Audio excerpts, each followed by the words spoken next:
আসসালামু আলাইকুম, আপনাদের সবাইকে স্বাগত জানাচ্ছি। আমরা আলোচনা করব মধ্যপ্রাচ্যে কোন কোন ধর্মের মানুষ বসবাস করে। অর্থাৎ মধ্যপ্রাচ্যে আমরা দূর থেকে যেটা জানি, অ্যাপিয়ারেন্সে যেটা যে সবাই মুসলমান, বাট রিয়ালিটি বা বাস্তবতায় কিন্তু সবাই মুসলমান নয়। সেই বিষয়টা নিয়ে আমরা আলোচনা করব। তো ধর্মীয় শ্রেণীবিন্যাসটা যদি আমরা আলোচনা করি, ভাষাগত শ্রেণীর বিভিন্নতা ও ধর্মীয় পার্থক্য দ্বারা বিশৃঙ্খল। এই ধর্মীয় পার্থক্যগত বিশৃঙ্খলা বেশ জটিল। মধ্যপ্রাচ্যের অধিকাংশ লোক মুসলমান, আবার তাহারা সুন্নি ও শিয়া মতবাদে বিভক্ত। বিশ্বের অধিকাংশ মুসলমান সুন্নি, তাহারা নিজেদেরকে সুন্না বা রাসূলুল্লাহ সাল্লাল্লাহু আলাইহি ওয়াসাল্লামের নির্দেশিত পথের অনুসারী বলিয়া বিশ্বাস করেন, কিন্তু তাহাদের এই দাবির যথার্থতার ব্যাপারে ওহাবিগণ প্রশ্ন তুলিয়াছেন। ওহাবিবাদ হলো সৌদি আরবের রাষ্ট্রীয় ধর্ম। তো ওহাবিবাদ কোনো ধর্মের নাম নয়, এটা সৌদি আরবের একটা রাষ্ট্রীয় ধর্ম। আর শিয়াদের প্রধান বেশ কিছু বিভাগ রয়েছে, প্রায় 4টার মতো। যেমন 1 নম্বরে জাফরি বা 12 ইমামবাদী, বা ইংলিশে এটাকে বলা হয় 12 ভার্স। ইহা ইরানের রাষ্ট্রীয় ধর্ম এবং ইহার অনুসারীগণ মধ্যপ্রাচ্যের অন্যান্য দেশেও ইতস্তত বসবাস করে। 2 নম্বর হলো ইসমাইলীয়গণ বা 7 ইমামবাদীগণ বা সেভেনার্স। সমগ্র ইসলামী বিশ্বে বিক্ষিপ্ত শিয়ারা। আর গোয়া হলো 3 নম্বর, যেটা জায়েদীয়গণ, অর্থাৎ যাহাদের ধর্ম ইয়েমেনের রাষ্ট্রীয় ধর্ম।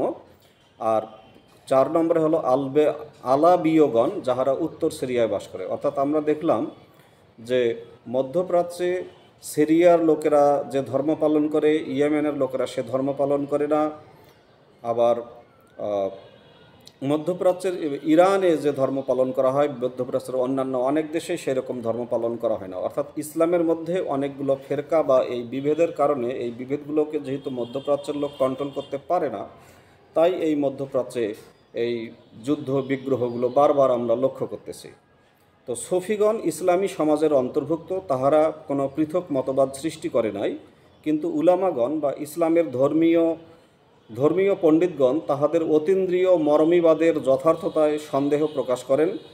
ইসলামের ক্রমবিকাশ আলোচনার সময় এই সমস্ত শ্রেণী সম্পর্কে আরও আলোকপাত আমরা পরবর্তীতে করব।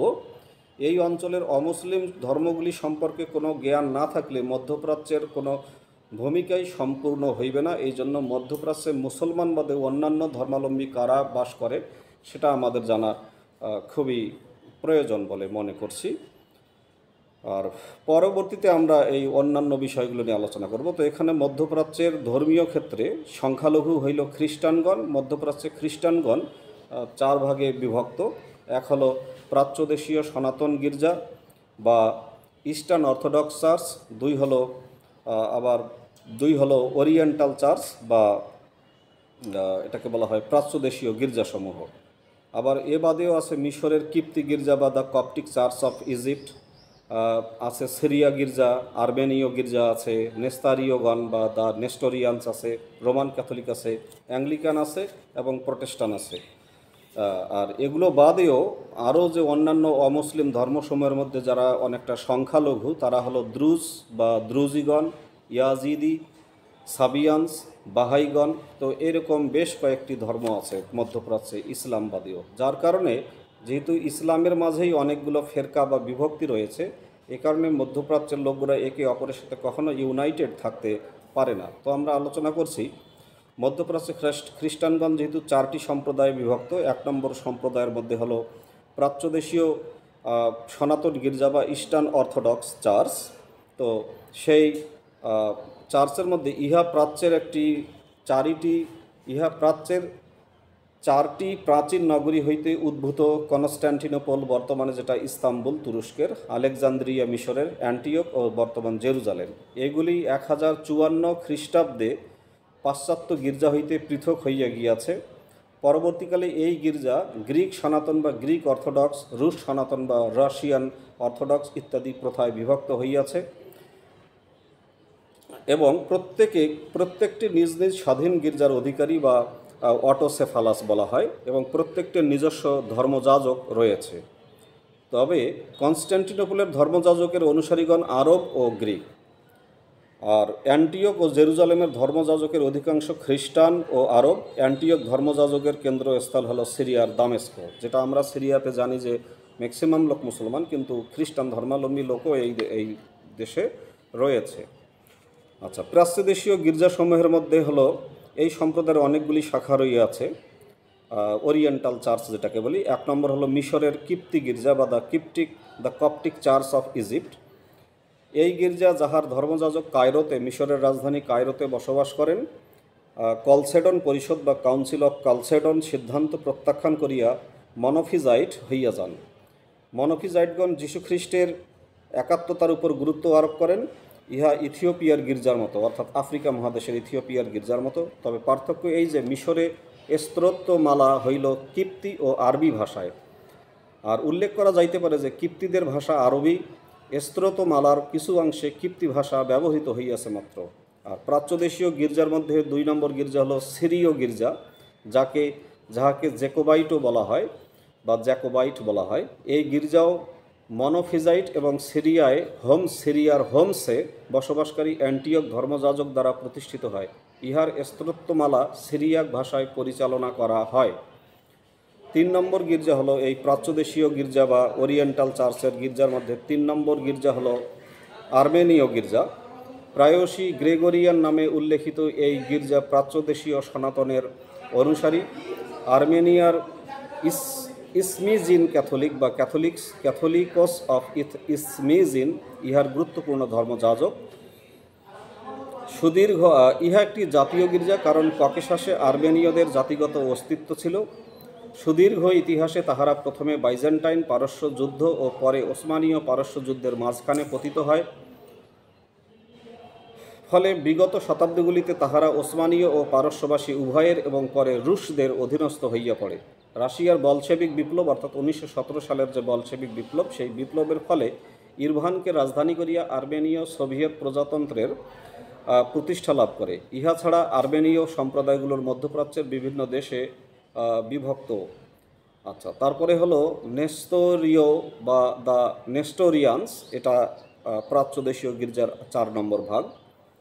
গির্জা হিসাবে নেস্তোরীয়গণ যীশুখ্রিস্টের 2 প্রকৃতিতে বিশ্বাসী। ইসলামের আগমনের পূর্বে সমগ্র এশিয়ায় তাহারাই ছিল খ্রিস্টান ধর্মের প্রধান প্রচারক। ইরানের ধর্মযাজকের পক্ষ হইতে তাহারা সুদূর চীন পর্যন্ত ধর্ম প্রচারক প্রেরণ করে।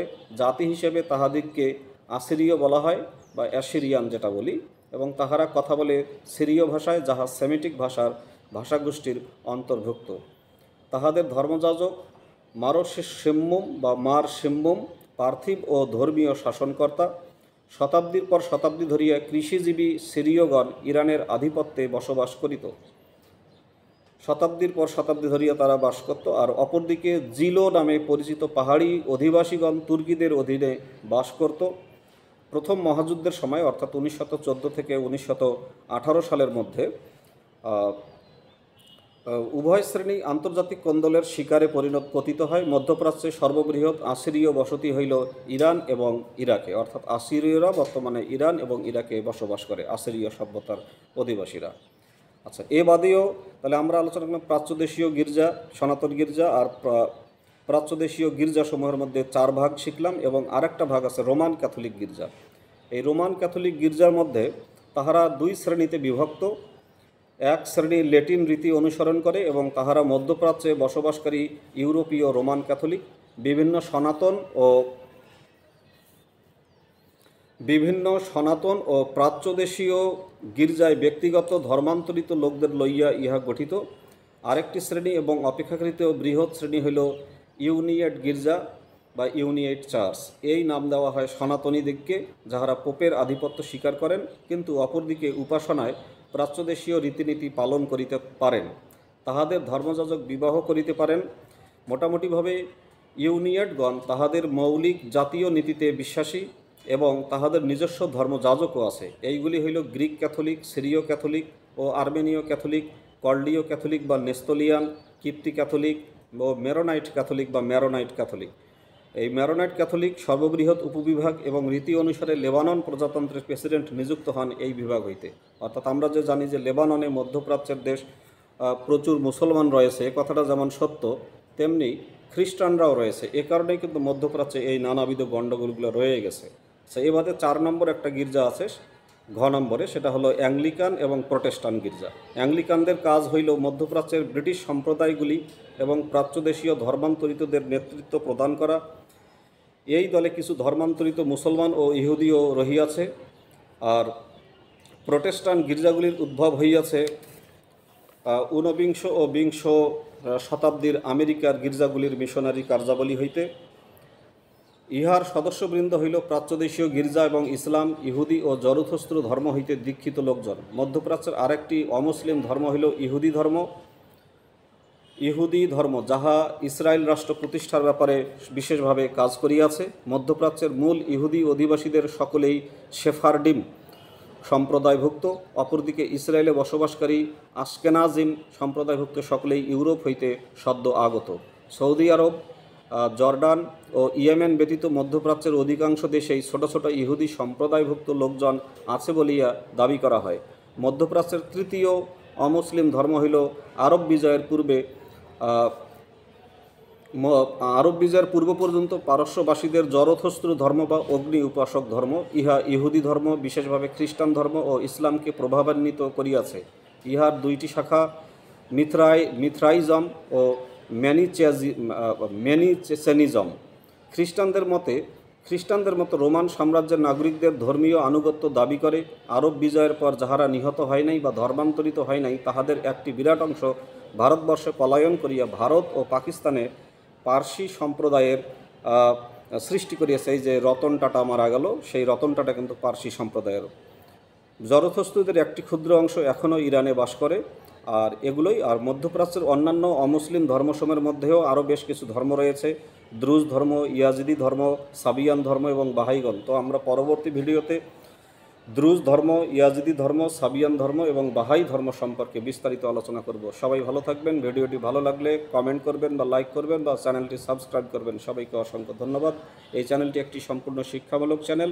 ইতিহাস, দর্শন, রাষ্ট্রবিজ্ঞান, অর্থনীতি, রাজনীতি প্রভৃতি বিষয় নিয়ে, ইংরেজি গ্রামার, ইংরেজি সাহিত্য প্রভৃতি বিষয় নিয়ে আমরা এই চ্যানেলটিতে আলোচনা করি। সবাইকে অসংখ্য ধন্যবাদ। আসসালামু আলাইকুম।